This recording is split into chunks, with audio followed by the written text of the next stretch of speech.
মুহূর্তে আমাদের মাঝে বক্তব্য রাখবেন 24-এর গণ অভ্যুত্থানের অন্যতম সহযোদ্ধা মোহাম্মদ আলম। আসসালামু আলাইকুম বিপ্লবী ছাত্র জনতা, আজকে আমরা এখানে একত্রিত হয়েছি।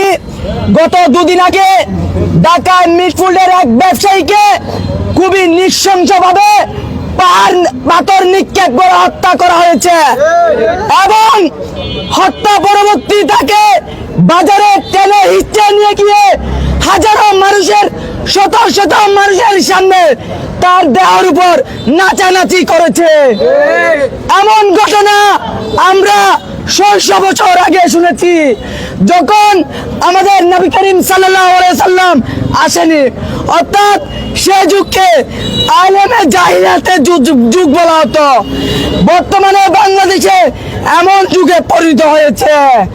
আমরা এখান থেকে জানাজ দিতে চাই, যারা এই হত্যাকাণ্ড ঘটিয়েছে তাদের বহিষ্কৃত নয়, তাদের সর্বোচ্চ শাস্তি ফাঁসি হওয়া দরকার।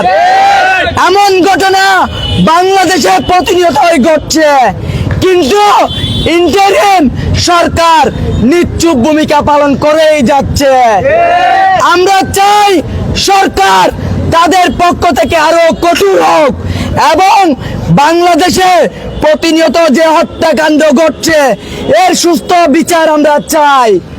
এই সুস্থ বিচার যদি আমরা না পাই, তাহলে আমরা বাংলাদেশে আবারও 24-এর জুলাই আগস্টের মতো জুলাই প্রতিষ্ঠিত করতে বাধ্য হব। এই বলে আজকের এখানে আমার সংক্ষিপ্ত বক্তব্য শেষ করছি।